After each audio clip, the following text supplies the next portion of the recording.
Welcome to Season 2 of the Pints and Perspectives podcast hosted by WellHouse Church. This show understands that there is quite a bit of diversity amongst the body of Christ. So we operate according to the motto that certain things are fixed, like the essentials of faith, and the best beer is served on tap, while everything else is just a matter of perspective. Let's go. Oh, snip, snap. You boy. Never mind. I can't do it. I can't even do it. Snip, snap, your boy is not right back. Okay, after 4 minutes of nonsense monologue that I will cut out in editing. Welcome It was back. dialogue. It was definitely between the two of us. Well, I guess it was. Yes. But Yeah. it was definitely nonsense, and pointless. it will definitely be cut out. Yeah. But there may be some B-roll clips. Maybe the coming, people so want it. There may be some B-roll clips. coming. Welcome We'll see. to Pints and Perspectives. That's right. Welcome back to another episode. Have you? Whoa, viewer and listener. I have beef. Can I bring the beef? Go ahead. You have not liked and subscribed and shared It's and true. commented. Now's the time. It's true. If you were to get hit by a bus today, do you know where you would be in terms of liking and subscribing to Pints and Perspectives? You missed my joke, bro. No, I caught your joke. No, I you just was not didn't. sure how I felt about your salvation joke, your altar call joke. Sorry. However, is it inappropriate? Is this no, not a it safe was not. space? That was funny. This is not a safe space. No, this was absolutely a safe space. Comment below. Was that a funny joke or not? Probably not. No, that was definitely a funny joke. I'm not convinced. Well, Can we drink beer? Sorry, what were you going to say? We can't. I was going to say it is a funny joke because liking and subscribing is the call. Your purpose in life, your calling in life. That's the call to action. It's the call to action. We need you to walk down the center aisle right now and smash that subscribe button. Attaboy. Now let's drink some beer in celebration of that. Amen. Hey, praise God. Okay, so continuing in Oktoberfest, I have Oopa. Is that right? I should not. That's cultural appropriation. Go ahead. Yeah, I got no idea, and that's why I don't even try. I do my little history bit, and that's it. Okay, go. This is the St. Arnold's Oktoberfest. Woo. St. Arnold's is a fantastic brewery in Houston. H-Time. Yep, some of the best. This is Karbach Brewing, Karbachtoberfest. Funny. They are a Houston brewery, but they sold out. Sellouts. But if InBev came to me and was like, "Hey, you want $20 million for this business?" I'd be like, "Yes, please." So go off, sis. You better not.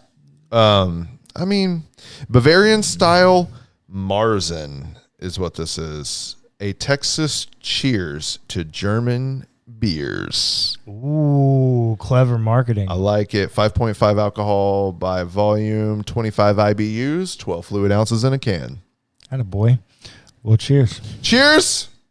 Metal on aluminum.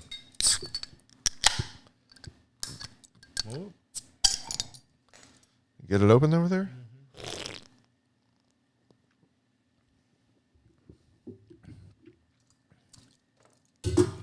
Unimpressed. Oh, 3. 3. No hype, nothing to live to. It's like Oktoberfest flavored water. Ooh, there's just no body to it. I'm just so bored. Oh my God. Sorry.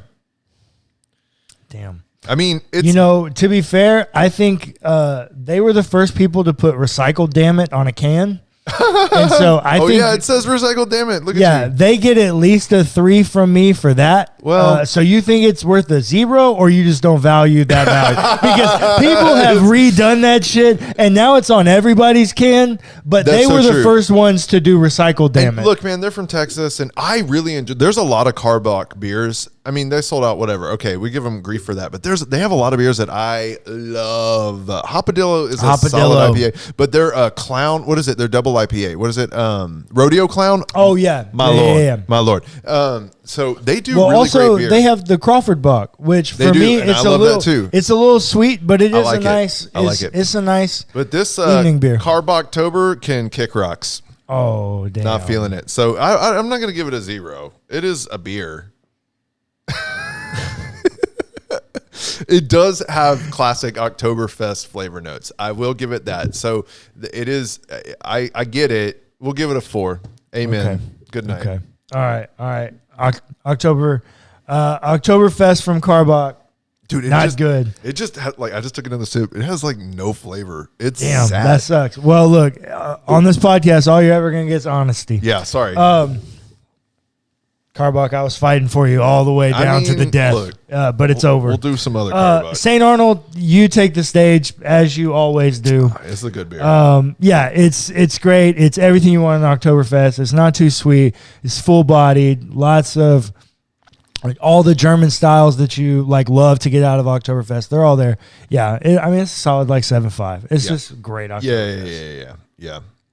What's interesting is I wonder where people listen from. Like, y'all probably can't even get. I don't think St. Arnold's distribution is very wide. This is true. To be fair, I honestly don't know though. Maybe to be fair, I should have mentioned this. 30% of this podcast is actually local stuff. Is in India. Oh, whoa! What's up? Yeah, nice. Hey, I forgot to mention that's 6.6%. I'm pretty ABV. confident you can't get St. Arnold's in India. No, you cannot. I Could be wrong apologize about for that. that. But we should cheers to try. Oktoberfest because I know you Cheers. can get beer there. Okay, there you go. Cheers. So, cheers. Also, to be fair, India, since we're talking about you, and shout out, India is the only other country that has an export agreement with Scotland to get peat to include in their whiskey. Hey, look at that. Yeah. India, other alcohol facts. The I in IPA is India Pale Ale. From the India trading route. Yes. Okay. Shout out to India. All things India. All things India. There you go. Let's talk about eternity. Eternity. If you just got that song reference, somehow contact me. I will buy you a beer. If you're in Houston, apparently. If you're in Houston. If you can identify that song that I just sang, I will buy you a beer, maybe a 6-pack. I got no idea. Well, I'm not going to tell you because That's okay. You buy me beer otherwise. So, okay. Eternity. You got any thoughts about eternity, you ex-evangelical deconstructing Christian atheist? does it exist? Do you think it does? If so, what is it in the way you define it? If you've said that it doesn't. If I don't, okay, look, so if you haven't been listening to the larger conversation, I'm going to assume you've heard my views on some of these other linked topics. But if I don't exist for eternity, does eternity exist? And I'm not trying to center myself. I'm just saying if biological life is eternal in the sense that it constantly reproduces itself, that's one thing. But if I don't have a conscious existence, a conscious awareness of eternity, does eternity exist for me? Is that too meta? No, I think that's a great question. I don't think it does. I think I would agree with you. But you believe in an afterlife. Thus, correct. So you do. But wait, you don't think eternity? You don't think afterlife is eternal? What? No, I do. I just don't think if you are a person that doesn't think that there's anything after life, then I probably think life's probably over for you after life. Dang. But you're saying that if I could do the mental gymnastics to believe the way that you believe, I will end up in some eternal existence? Nope. I do have a caveat, though. Okay, what's Jesus? Do Yeah, I accept Jesus the blood is of my Jesus? caveat. Jesus is the key to this in some way. I am not the master No, you are locksmith. not. You are not the locksmith. And so I allow God to reserve the right to say how close to what version of Jesus you got to get. But the fact that you have moral influence theory, I think that probably gets you there. Even if you don't believe all this other stuff, the way in which I read theologians, and I know church tradition would disagree with me, but I usually say that I stop counting church tradition. I stop counting any creeds after Nicaea. For me, Nicaea is where it's at, such and a everything. purist. I know everything. Well, I am in most things in life. You do know this, and so I pretty much say anything after Nicaea is like fair game. If you can get on board with Nicaea, cool. Okay, make a note. I want to discuss that at some point. Go ahead. Okay, but here's my caveat. There are things about Nicaea that talk about Jesus that you would go, oh yeah, okay, I see elements of truth in all of that. And I don't know that there's anything about Jesus you would disagree with. Credo. Oh, you're saying I'm still, though. Well, we're not having that conversation. I got you. What I do know is the creed doesn't exclude anything that says moral influence theory is a key. And so, I got it there. I'm like, no, I don't worry about that. I'm gonna make a content pitch right here in the middle of this episode. After this series, if you don't have something planned, we should go line by line through the Nicene Creed, and we'll see if I'm a heretic. Okay. That sounds like fun. Okay. We will do that. That's one episode, but we will do that. So back up. So you think, there's nothing in the Nicene Creed about eternity, so you think it's fair game? Is that your point? No. Well, no. What I mean is that as far as like you an individual getting in, I think Jesus is the key. I don't know exactly how that's going to happen. I don't know exactly what the criteria is going to be on how close but Jesus clearly matters to you in your life and the way in which you live and conduct yourself according to people. You got beef with God. You need to work your shit out with God, not me. Whoa. So there you go. That's how I feel about it. No, we got beef too, bro. We don't have no beef. Okay, so what's your view of eternity then? Since you know you're getting in. I think eternity is... Isn't it beautiful you hear that bird chirping? That's why the window's always open. Can y'all hear that? No, Sorry, okay. What is your definition of eternity? My definition of eternity is that eternity is a state of existence. Okay. What? Give me more. Here. Pause. Oh no, he's grabbing a book. Oh, he brought a book this time. I will read something. Oh no, it's not this book. How many books do you own, Cullen? Do you own a lot of books? Do you read? Actually, to be fair. Oh, that's my book. The Christian Heretic lent me this book. I own a lot of books too. People hate me, I'm sure. This podcast, nerd. they're like tuning off. They're like, who is this clown? Okay. He doesn't like beer. Yes. I think eternity is a state of existence. And so I need to explain this. Now, I also need to clarify. This is philosophical theology that we're about to do. Okay. We're about to talk about time.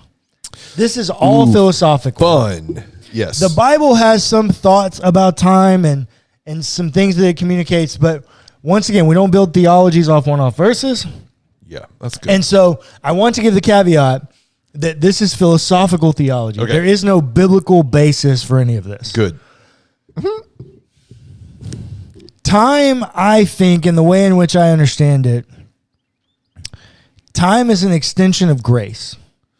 Yes, you've tried to do this with me before. Okay. Because time's an extension of grace. Because evil is the enemy, right? We're sitting here having an afterlife theology. I don't know. You said death was the enemy, and I think we've been round and round the mountain on that one for a minute. Well, death is the antagonist to the story. Oh, right, in the narrative. Okay. Evil is the enemy. Okay, evil's the enemy. Go ahead.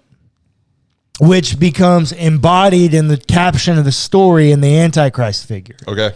Or as 1 John interprets it, Antichrist figures, plural. Okay. So anyways, I think this understanding of time is a gift of grace, because why can't that evil figure, which we've identified a lot of ways, Paul personifies it in death and sin, the Gospels recorded as the tempter or Satan, the Hasatan, which is confusing in Job, that figure, that representation of cosmic evil, the embodiment of death and sin and oppression and all the things that we're against. The reason that person cannot be forgiven is because they did something in eternity that corrupted their eternity. We have been given a gift of time where every day is a new day. If you look around, this is my metaphor. It's time is like the armor of God. It's protecting us from making fatal errors in eternity. Satan made a fatal error in eternity, and he has to live with the consequences for eternity. But we get the grace of time, so we make errors in time, and we get the ability to rectify those errors in time. Whereas if we would have made those same errors in eternity, we would have no recourse to rectify them. Is that what you're arguing? Yes, but to be fair, all of this is corrupted because this embodiment of evil, this embodiment of evil corrupted eternity and is therefore came down and tempted humans to corrupt their existence in, once again, philosophical theology, in a parallel universe. The eternity universe and the state of existence and the state of time. And this is why God can be everywhere, because it's a parallel universe. God is Doctor Strange. Sure, I'm not a Marvel person. Sanchez. God is Rick Sanchez is God. Based on this definition, Rick Sanchez is in fact God. And if you get that reference, then cheers to you, because that's a pretty obvious reference. Okay. Go ahead. So, yes.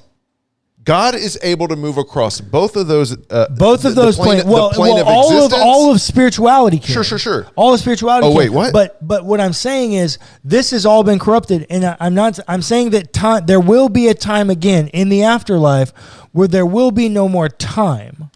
I hear you. It will turn into eternity, or the existence experience will be eternity. It will be a eternal state of existence. Eternal state of being and existence. Yeah, an eternal state of existence. And time stops. And so grace, like time is a gift of grace in grace that way. Stops. Well, grace is no longer needed because you're in perfection, you're in paradise. And that doesn't mean you, a person, become perfect, but it does mean that you're in a state of progress, a perfect progress. I think we will still. I believe in theosis. I will be perfect. No, you will be perfecting for eternity. Yeah, because you're going to have all of these people with all of these knowledge and worldview and all of these thoughts, and you're going to get to walk around and explore oceans and mountains and wildlife, and you're going to get to go to a petting zoo outside your, condo or whatever, however we all live. Petting zoo outside my condo. What the hell? You'll get to explore. You just told on yourself. That's what you dream about. Yeah. I do. I'm a nature person. I do love wildlife. No. A condo next to a petting zoo. That's what you want in life. Let's be clear. That was just me putting together petting zoos and apartments, condos, ownership. Oh my God. Okay, go ahead. Yeah, that was revealing, but just in other ways. You'll see what he wants in life. Oh, he's a simple man. He likes long walks on the beach, condos next to petting zoos, and a nice cold beer every once in a while. Yeah. Oh my God. Yeah. So I think time is a gift of grace, and eternity is an existence, a state of existence where time is no more and we forever live. So the existence of time is grace. Okay, I'm following your premise here. I'm not buying it, but I'm following it. Time. So would you equate the two? Time is grace, or like grace involves more than just time? Well, but see, I believe in like levels of dispensations of grace. Okay, yeah. And so I would say that time is one dispensation of grace that is a universal grace, because I do believe that God gives universal grace. I don't believe that God gives salvific universal grace. But why? See, that's a different conversation. But do you want free will? Do you want free will? Do you hold your children? Do you hold your children captive? Do you enslave your children to only do what you want them to do? But now you're having a conversation about free will and determinism. No, I'm not having a conversation about free will and determinism. I'm asking you, is that the question? Because why would I not choose to worship a God that enslaves everyone if they choose not to worship them? Yeah, because I wouldn't do that to my own children. Wait, but you're equating universal grace, salvific universal grace with slavery. Why? How? Because if someone lives their entire life choosing not to do the things of God, they should have the ability to reject God. Well, in the same way, do you give your children the ability to reject you? Well, of course, they have the ability to reject me. And when they turn 18, do they have the ability to go away from you and never talk to you again? Well, I mean, they have that ability right now. I mean, if that's really what they wanted, we could figure out a way to make it happen. Exactly. And so if one of them did, would you enslave them to keep them there? No. Okay, so why do you want God to do the same thing? Okay, this is a different conversation. Now, eternity. You just went to soteriology. Yeah, now, eternity. Okay, so back to So eternity is this state of existence. And because I believe in multiple dispensations of grace, Okay, right. Another dispensation of grace, for example, the breath in your lungs. If I believe that's what I God was to gonna be say. the author of life Yeah. and sustainer of said life, then the breath in every human being's lungs, including the ones that do very, very heinous things. All people. Because all you know breathing what? things. Yeah. Parents do a lot for really, really heinous children. I worked in a family law firm. Parents are willing to do a lot for a lot of really stupid kids.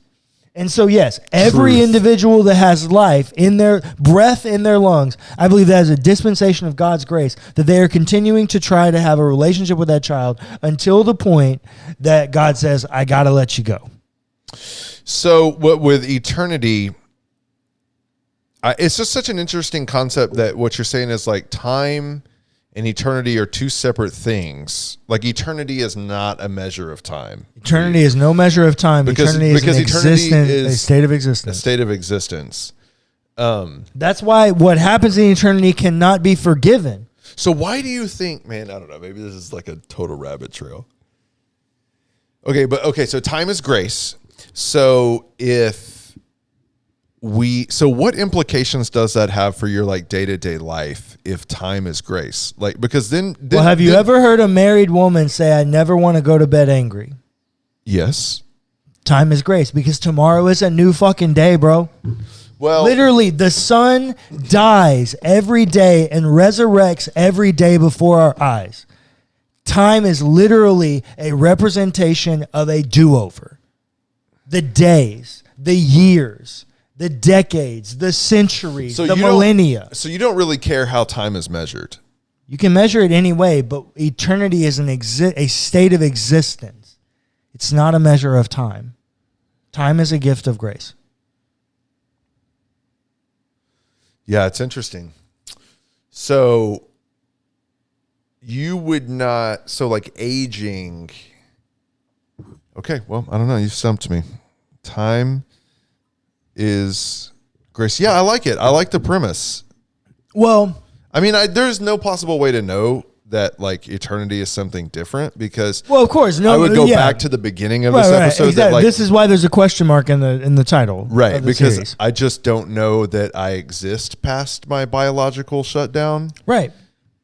And you know what? If you lived your entire life where you were telling your kids, hey, I got a trust fund for you. Hey, I got a trust fund for you. Hey, I got a trust fund for you. And you're going, nah, I really love you and I want your example, but I'm going to keep doing it along my own way. I'm not interested in that. I don't really think that, but I'm going to keep doing it anyways. Yeah, I totally believe that I would be the kind of ones like, okay, well, now I'm just going to transfer it to your grandkids. Like, and so like, yeah, and you're going to keep following and doing all the things, modeling your life according to Jesus. And so, yeah, it's like, okay, well, if they really didn't want it, I'm still going to give it to them. I saved it for them. And so I'm just going to give it to their grandkids because that's the best I can do here. But God actually does control eternity and entrance into eternity. And if I could, I would give that to my kid that did that. What if you believe something different about eternity? Like, what if you come from a different religious tradition and your concept of eternity is something just radically different from because the premise there is like the Christian concept of eternity is correct. So, yeah. Like, what about reincarnation? What if I believe that I'm going to be reincarnated? Okay, so I think this is a conversation we need to have on the next episode. Okay. And the next episode is going to be about judgment. And I think judgment, we need to talk about where judgment is placed, which once again, I don't know. I'm going to give you a lot of options about where judgment can be placed. We don't know nothing. I'm also going to say that this falls into the category of what I call pluralism. Okay. And I can explain this in Purgatory. Okay.